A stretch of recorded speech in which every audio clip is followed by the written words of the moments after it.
As Marshall was stating, there's going to be many different versatile ways that you can use this product. We're going to show you a few ways in this video and take a few minutes to educate you on some of the configurations that we've come up with, but understand that the possibilities are going to be unlimited based on your own imagination. The first one that we're going to go over is the high profile shooting rest, and this is just one configuration out of several that we've come up with.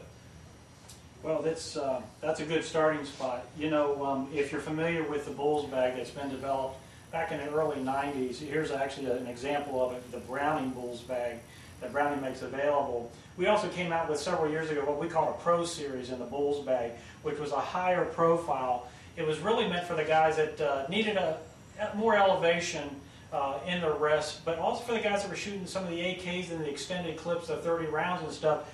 This wouldn't suffice because they couldn't get their clip underneath of it.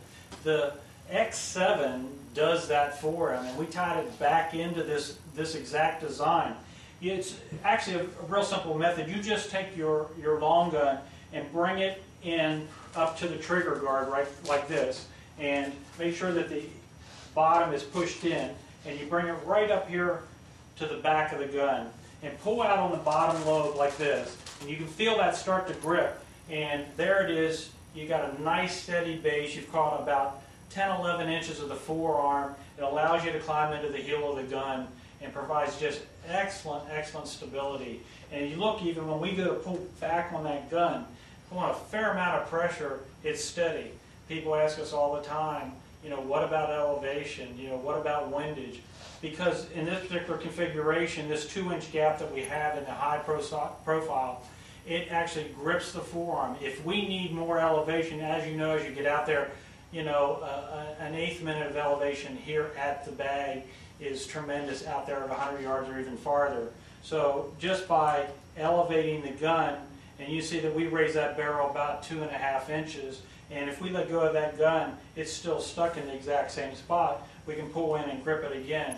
So the high profile accommodates the guys that have the extended clips, need more elevation, they're using it in the field, they're actually throwing it on the ground. So the latitude of this is just unbelievable, and it does grip your gun exactly the way that we say it will. The beauty of this system is that it floats naturally. We know that recoil needs to come from the front to the back. It uses the same line that the barrel does, so it needs to float this direction.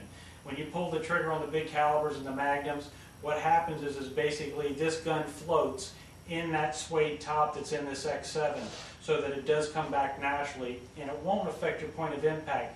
And that's critical, because that's the most natural position. If we can teach you to shoot a one-bag system, that's going to tighten up your groups. It's unconditional. That will take place every time. We learned that from Browning Arms when they were developing the ball system, when they were actually in their own R&D. They went to the Bulls bag to develop and get their best accuracy out of the ball system using this technique. We're going to show you some more stuff here.